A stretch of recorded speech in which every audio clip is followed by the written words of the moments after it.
Good evening, fellow punters. The clock on the wall says 7:33 on another cold Wednesday evening in January in the west of Ireland. Bit of a thaw this morning and throughout the day, but it's cold. But I think we're going to get over it in a couple of days' time, and it'll be great because no jumps racing the last couple of days, and all off tomorrow. Bar the Goo was on Wolverhampton. I thought Kempton, but I just quick look at the comments there. I seen Stephen Pace put up only Wolverhampton survives. I thought Kempton would survive as well. Maybe he's talking about daytime.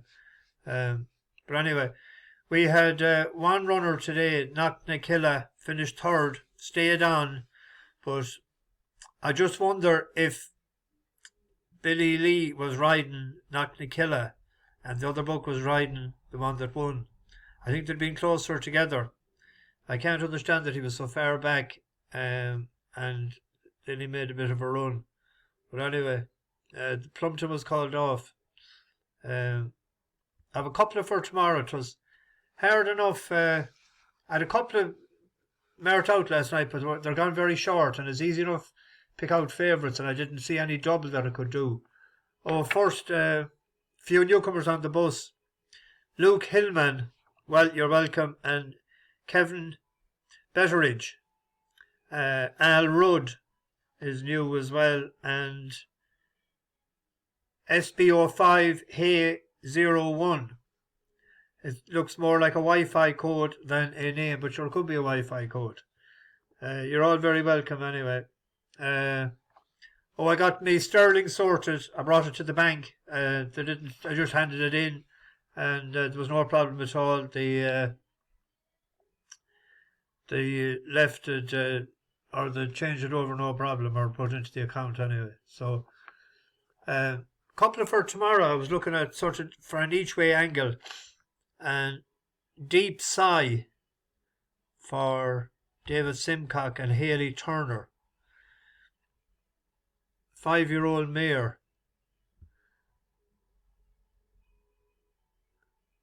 Has only won once.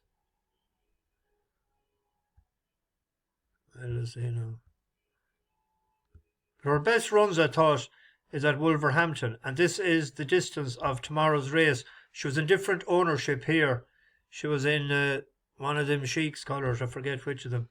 But she'd be in the blue with the yellow dots, and she'd be coming on the outside. And this was as a 2-year-old. Long dark blue jacket, mine spinning the purple and white still at the back of the field, but there's only 5 lengths covering them as they head inside the last quarter mile. Arizona Gold still trading blows with hell of a year. Discomatic black and pink out after them. Twilight Twist, extreme left on straightening is running on. Lawman's Bliss in the red and black trying to thread his way through. Arizona Gold now in front, but joined immediately by Discomatic and Twilight Twist. Deep Sigh, the white face filly, is running on strongly from the rear. 3 with a chance as they come inside the furlong. Discomatic, Twilight Twist with a thrust. Here's Deep Sigh over the top. Close, very close. She likes that surface, I thought. Her other run at Wolverhampton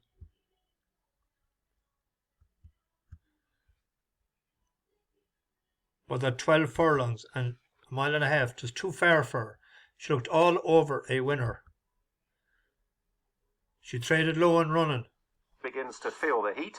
Different colours, that's her in green at the back. Leads them towards the last 3 furlongs. Reminders for Vina Bay and likewise for Shielded. Deep Sigh is being finessed into it by Haley Turner, up into 3rd now.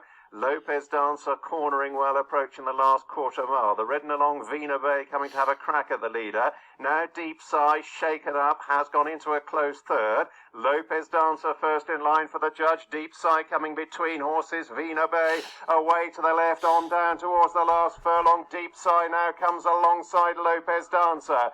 Vina Bay is back in 3rd. Deep Sigh noses ahead. Lopez Dancer is plucky, fighting back the veteran on the far side. Getting up again for the Bethels. Lopez Dancer clearly didn't stay the mile and a half. And then she had a break.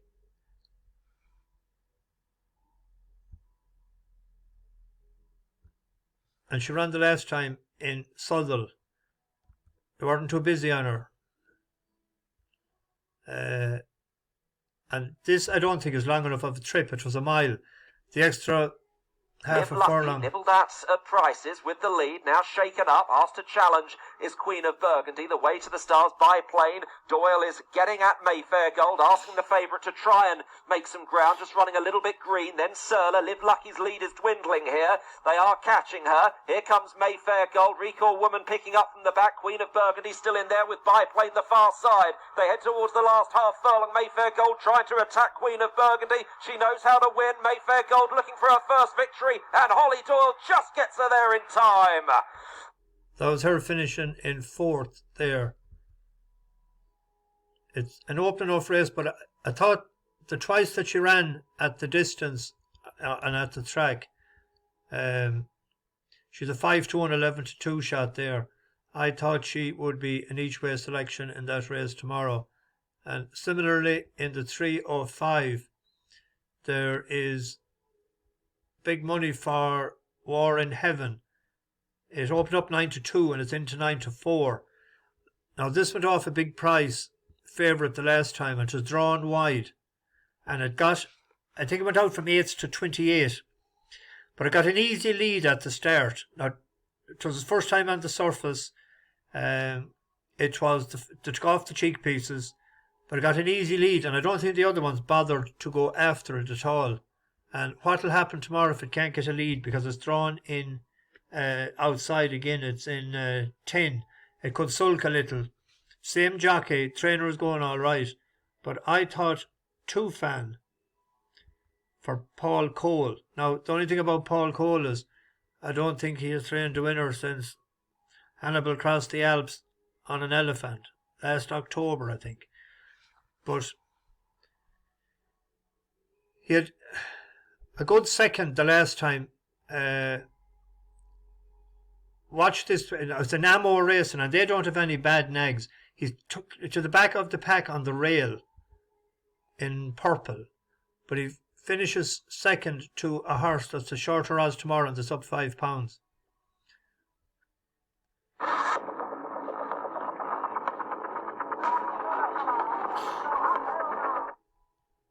Then Rossioli pushed along in 4th place, Arcadian Knights. Cara Christie just looking for a bit of racing room as they make the turn. Still out in the lead, it is Carey Street. Arjan's got the split underneath Rogue Star and is in pursuit of the leader. Rossioli catching the eye back amongst horses in the mauve and purple. Towards the outside, Cara Christie. Johnny Boone coming widest of all with the red cap. Out in front, still narrowly, it's Carey Street now taken over. Arcadian Knights, who's come through with a well-timed challenge to lead, and it's Arcadian Knights for Billy Loughnane. Again, what a night for him. It's a first lifetime treble for the promising young rider and a double for his father.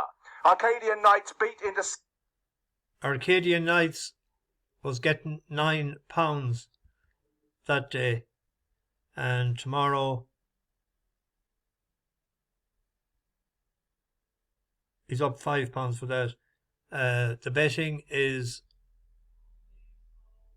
you'd fancy sort of if Luke Morris he's drawn well, if he gets closer to the pace, that he'll be able to turn the tables on Arcadian Knights, and if War in Heaven doesn't get the easy lead that he got the last day. That's the angle I was going on. The two of them, are around 5-1. If they were placed, you get your money back, and if one of them won it, if the two of them won, you'd be in clover, like so. Similarly, a race tomorrow night at Kempton, if it's on, there's a 1.5 mile race there, and they're paying 4 places a lot of them, but there's question marks to be asked about a few of them there. At Buxted Too for Ian Williams. Actually, he ran this, I thought he ran it at 1.5 miles in Kempton. Way too young in his career. And it went off 7-2 favourite. Buick was on it on the 13th of September 2021. And when it went off favourite for that, it had run up against decent horses. It was rated 77, 78, 79. Now it has come down in the weights a good bit. And it won in Chelmsford over 10 furlongs last October. Had a bit of a break. 2 runs in Chelmsford again. But the fact that it went off favourite in Kempton before, and it's up to 1.5 miles tomorrow. It's 11 to 1 shot. I thought another each way angle on that, like, because you have 11 to 10 in favour or 7 to 4 Danu, but there's a doubt about the distance as well there. But that ran well enough, I thought, the last time Buxted Too. 3 each way selections for tomorrow if Kempton is on. I'll be back tomorrow night, myself and my old buddy the Stig, and we'll have a look at day 2 of Cheltenham. And if there's anybody out there that would like to sponsor the weekly show, a man had promised me last November that he was going to sponsor it, but I don't know what happened. We had a sort of a deal done, but he never got back to me. And then there was another person interested, or half interested, but I waited and waited. Didn't happen. And I don't want a bookie. Nothing got to do with bookmakers whatsoever. The bookie basher couldn't be doing deals with bookies, but it's a bit of an expense, and it's with it, and I don't like people doing things for nothing. Time is very valuable for people. I like to give them a few pounds. It might suit a man's clothes shop or a bus company or something, or it mightn't at all, and if it doesn't happen, it doesn't happen. It doesn't matter, you know. I'll throw it out there. Was there anything else I was to say? No, I don't think so. Anyway, bash the bookies. Over and out.